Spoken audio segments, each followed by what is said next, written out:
This is an exclusive excerpt from the Stuff File program with Peter Anthony Holder. This past week, Hollywood lost another icon. This time, it was a woman whom both young boys and young girls idolized. Actress Yvonne Craig came into this world with a desire to be a prima ballerina. But the lasting image we have of this talented and athletic actress was as Batgirl on the hit 1960s series Batman. Yvonne Craig died at the age of 78 on August 17th at her California home after losing a 2-year battle with breast cancer. We had a chance to talk to Yvonne back in March of 2001. At the time, she was promoting her memoir entitled From Ballet to the Batcave and Beyond.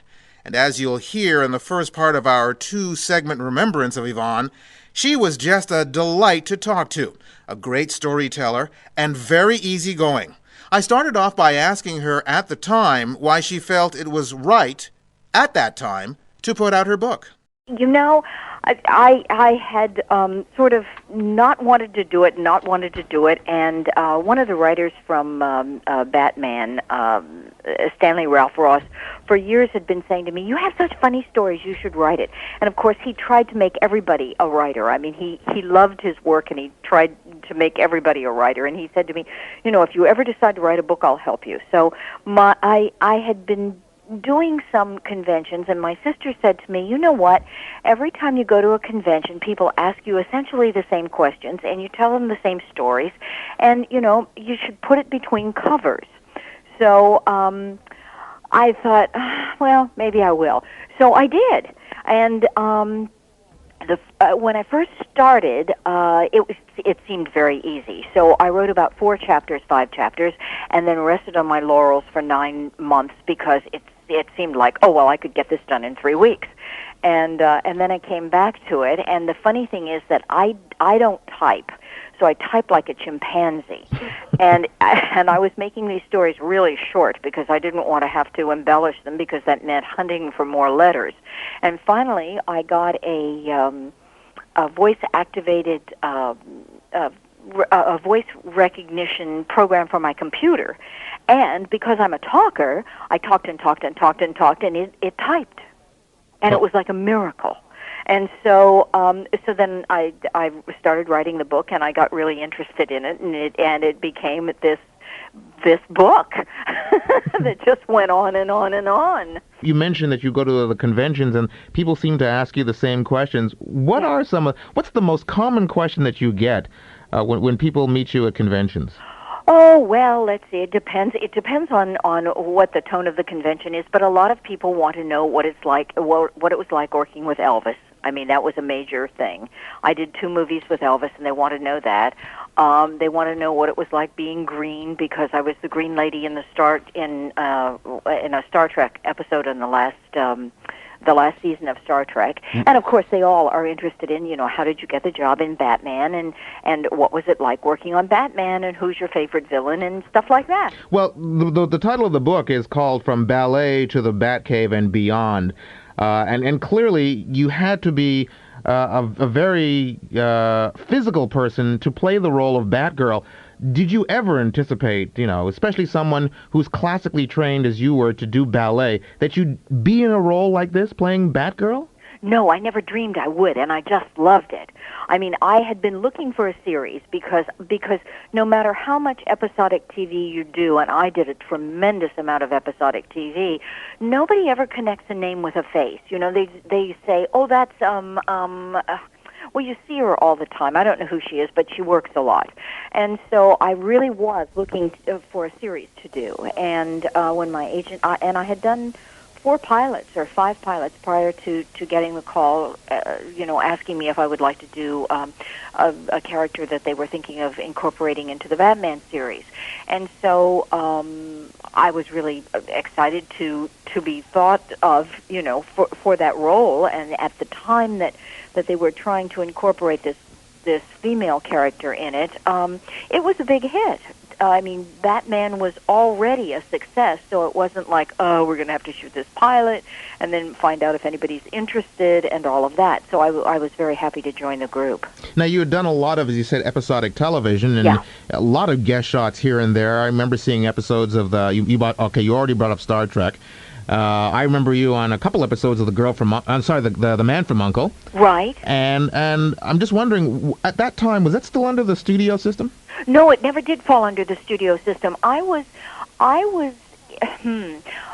came in at the tail end of live television, thank goodness, because that was a scary prospect. And at the beginning of filmed television, we shot with three cameras.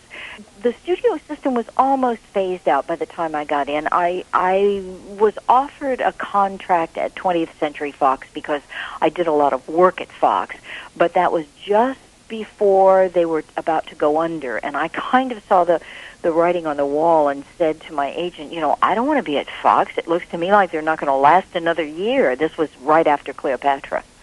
And so I kind of liked freelancing, and I'm glad I did, because you had a better chance. I mean, it was a little dicier as far as income was concerned, but you certainly had more mastery over your own destiny. Now, just around the time you got to play the role, and I'm sure you hear this from a lot of guys, just around the time that you started to play the role on Batman, was just a little before puberty for me.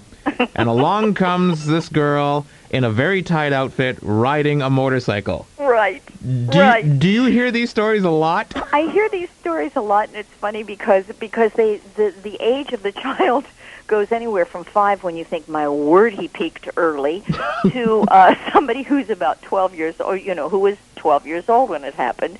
And yeah, I can understand that. I was when their hormones shot up, I was the first person they saw in a very tight costume, and they decided that maybe girls weren't so bad after all. What was it like for you when you first saw that costume? Was it difficult to get into? Oh, no, that was a really, really comfortable costume. It was made of a stretch fabric, and it had a zipper all the way up the back. And so it was easy in and out. It was very comfortable. They had cut the eye holes in my mask quite large, so I didn't have any vision problems in it. And it was just easy to move around in. When you came on the set, as you said, it was an established show. It's been on for several years. And you're basically, as far as the regular character is concerned, the only female. Was it like going into an all-boys club at the time? No, it really wasn't. No, it really wasn't. And when I look back on it, I'm really amazed at how nice they were to me, because, they were introducing a character which was really two characters. It was Barbara Gordon, who was going to take up screen time, and it was Batgirl, who was going to take up more screen time. And with as many established characters as there were with the alter egos of both Adam and Batman and Robin, plus Commissioner Gordon and the Chief of, and Alfred, and then the guest stars, you would have thought that they would have resented it simply because it was taking up film time that could easily have been allocated to them. And they didn't at all. They were just, everybody was really nice. It's probably the happiest set I've ever worked on. It remained that way for the 26 episodes that I was on it. The cast and crew got along very well, and they worked well together. And of course, all of the guest stars were just dying to do that show, because it was so far out for its time, and it was so different from anything that they would ever have normally done. So it was just, I tell you, it was the best experience I've ever had in a working situation. It was just terrific. You rode the bike. Did you do all of your own stunts? Yeah, I did. In the beginning, they didn't want me to, and they had hired a stunt girl, and then thank goodness, they were afraid I would be injured. And I just kept saying, I can understand why you wouldn't want guys to do this, because people are trying to throw punches at them, but I'm just escaping from people's grasp, and I don't know why I can't do my own stuff. And so they hired a stunt girl, and she lasted, I guess, about 2 episodes, or maybe not even that. And number one, she didn't ride the bike. So I had to do the bike riding anyway. And number 2, she got a job doubling Julie Andrews in Darling Lily, and so we lost her. And so then it was mine. Now, when you were going out on the street at that time, I mean, I'm sure people, still talk about being Batgirl, but what was it like, joining a hit show?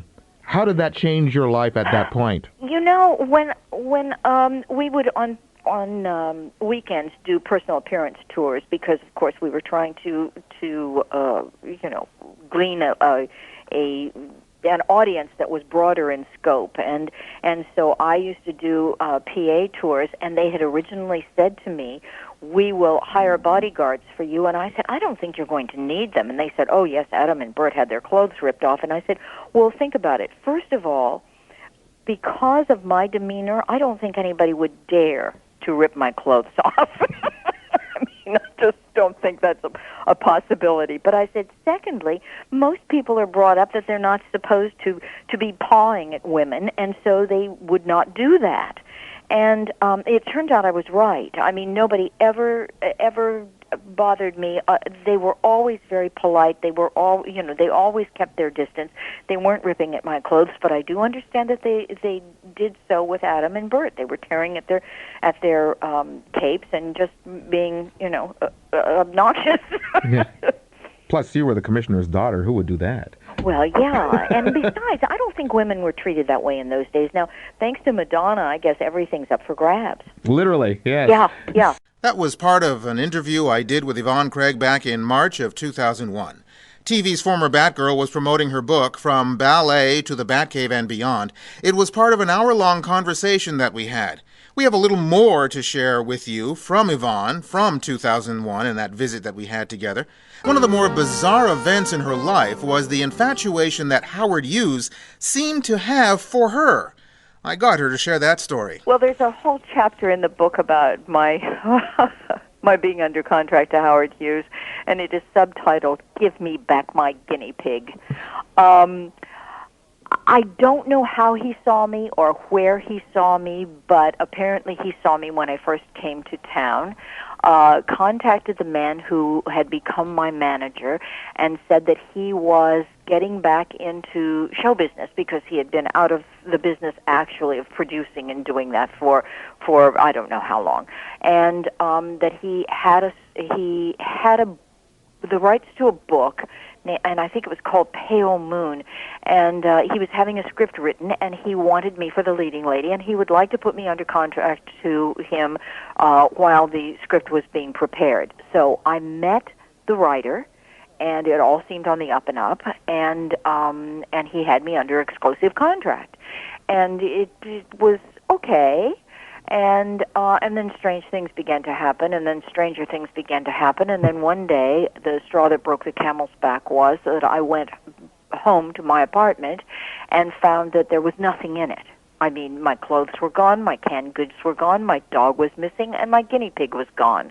And just before I was ready to call the police, his secretary came in and said, oh, I'm so sorry that you arrived here before I did. She said, Mr. Hughes decided that this is not a safe place for you to live.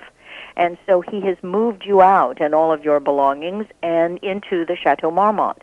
Now, that was before the Chateau Marmont became, the den of iniquity where John Belushi overdosed. Right. But anyway, so he moved me to the Chateau Marmont, and of course they would not permit pets. So my dog went to a vet, and was boarded there, and my guinea pig went who knew where. And so I was there probably 10 days, maybe a little longer, but I would think no more than about 10 days. And tried to make a phone call out, and the woman downstairs said to me, "I'm sorry, but you're not allowed to make a phone call out." And I said, "No, I'm sorry. I think you probably mean I'm not allowed to make long distance calls, and that I can understand. I can certainly make phone calls." And she said, "Why don't you come downstairs?" And so I went downstairs, and there she sat, and she said, "I could lose my job for telling you this, but I think you need to know that Mr. Hughes has requested that no phone calls go in or out." Why? Who knows? I mean, who knows? I never saw the man. I never met him. They used to call me up and say, "Mr. Hughes would like to see you."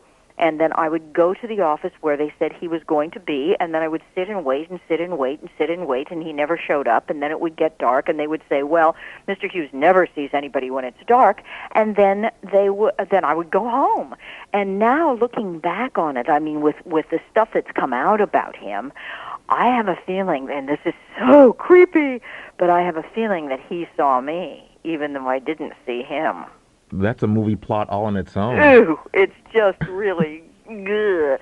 But anyway, so when she told me this, I said, okay, thank you very much, and I went down to the corner and made a phone call and picked up a newspaper, and the next day went out and rented another apartment and just said to my manager, oh, look, tell Mr. Hughes when he has a script ready for me to do, I'm happy to read it, but I do not want to be under contract to him, and I don't want to be just sitting around waiting for work. And so when he has it, get back to me. Now, that's when you first came to town. Came to town from where? Oh, well, I was with the reason it's called From Ballet to the Batcave and Beyond was because I was with the Ballet Russe de Monte Carlo back when ice covered the earth. And I was a soloist with that company, and so I had been, we were stationed in New York, and then we would tour the United States and parts of Canada, and I guess we went to Puerto Rico one time, but essentially we toured the United States, and I came out to Los Angeles because I was getting ready to go with a ballet company in Europe, and came to Los Angeles to study for the summer, and just inadvertently got into the movies. I mean, I was seen by somebody who said, are you an actress? And before I could say no, the man I was with said she is, and I'm her manager, and I became an instant actress. But things like that happened in those days. I guess it still happens. I mean, they say, oh, my gosh, you're Naomi Campbell, and I'll bet you can act. Right. Did you, when you were growing up, was it your goal to be an actress, or did you just want to be a prima ballerina? It was my goal to be a prima ballerina. Mm. Yes, from the time I was 10 years old, that was my goal. And I just inadvertently got into acting and realized that I really, really liked it.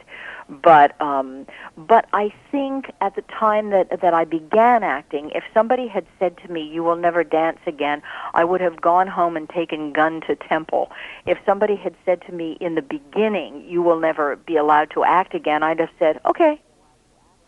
Because it wasn't this burning desire. Now, as I began to do it, I realized that I really liked it, and that it was far more interesting because you're using all of you, including voice, as opposed to just using technique and your body for dancing. But there is a crossover there because even when you're dancing and you're not, I mean, obviously you're not talking, you still have to develop a character. I mean, you are still developing a character and playing another person. Yeah. Well, judging by the picture on the cover of your book, one of the things I'm sure that ballet was able to teach you for roles like Batgirl is that you could kick a basketball player in the head without leaving the ground. But what else? What else could you? What else did your ballet training do to help you in your roles? I tell you what it did. A ballet training is excellent for. I've never known a ballet dancer ever to be late. They are never late. You are disciplined. You are there when the class starts, or you don't get to take it. It just is very good training for discipline, and I think that that's a good thing. Would you consider yourself, at least at the time, to be? I mean, because we talk to you now. You're fun. You're jovial. Would you consider yourself a serious person when you were ballet dancing? Yes. I think yes.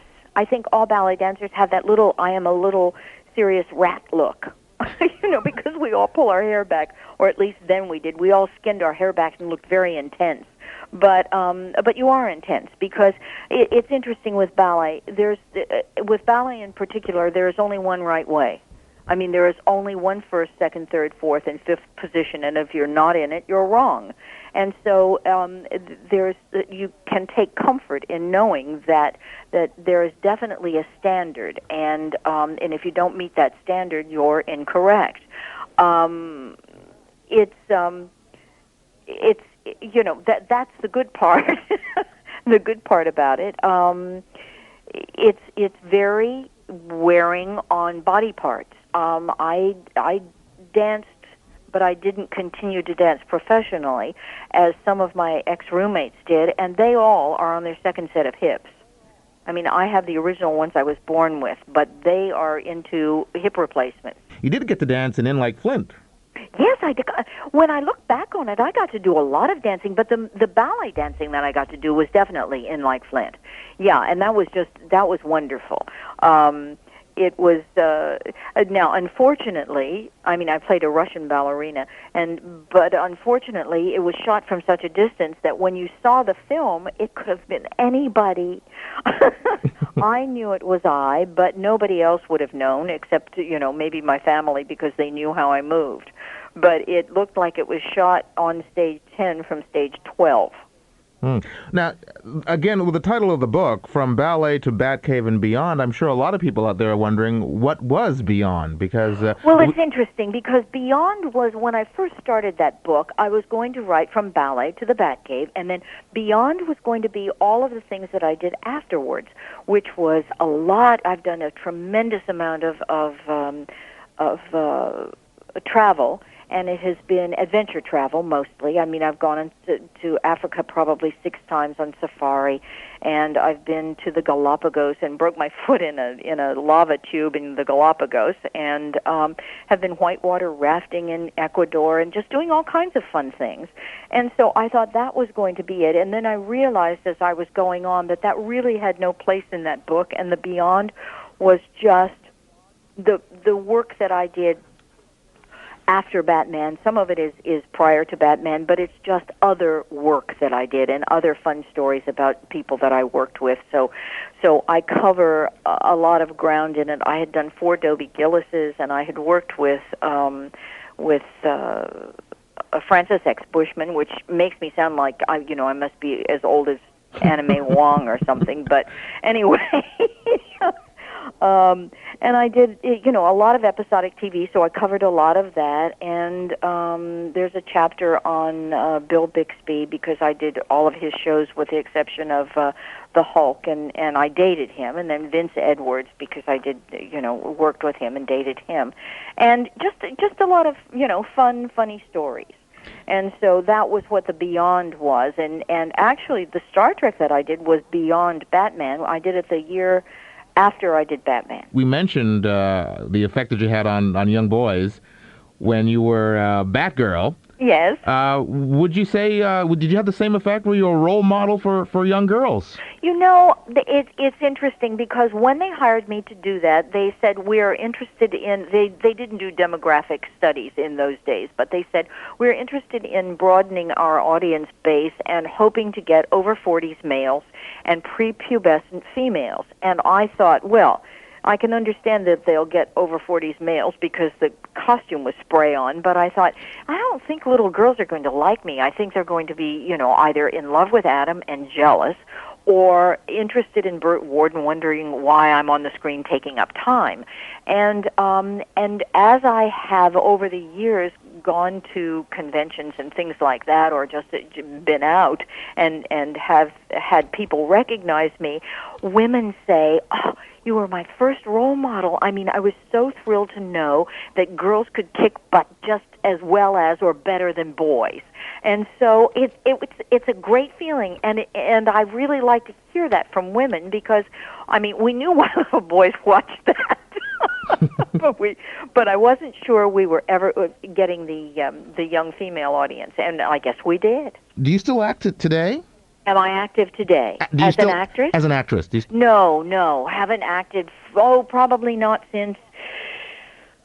Well, I haven't acted actually since '76. I mean, we've been on reunion shows and talk shows and all of that together, but no, I haven't acted since about '76. I went into the real estate business and had my own real estate business for a long time, and when I got out of that, my sister and I produced prepaid phone cards. And actually, it was interesting because we produced the Clueless prepaid phone card with Alicia Silverstone on the front of it. Do you miss acting? Do I? I miss the doing of it because it's always exciting to rehearse and kind of fill out a character and find something new to do with it. But I don't miss, and I hope I can say this on radio, but I don't miss the bullshit of the business. Well, I probably got bleeped, no, right? I'm leaving it in. I'm looking at the still photo, which is a current photo, and you still got it, girl. Thank you. Just want to say that it's been a pleasure talking to you this evening. That was just a small part of a longer conversation that I had with actress Yvonne Craig. And yes, I was gushing there a bit because she still had it. She was a beautiful person both inside and out. An absolute joy to talk with, who seemed to enjoy the twists and turns that life put in front of her. Her book was From Ballet to the Batcave and Beyond, and her life was a little like her famous role on TV, a fun ride. Yvonne passed away at her home on August 17th at the age of 78 after a 2-year battle with breast cancer. By the way, you can hear the full hour-long interview with Yvonne Craig on my website at thestufffile.com. Just click on Celebrity Audio Files and you'll find the interview and also interviews with many other stars. They're all listed in alphabetical order and you can play them right off the page. You've just heard an exclusive excerpt from the Stuff File program with Peter Anthony Holder. To hear any or all of the full hour-long shows, visit thestufffile.com. Stuff is spelled S-T-U-P-H. That's thestufffile.com. A presentation of Flying Fish Communications.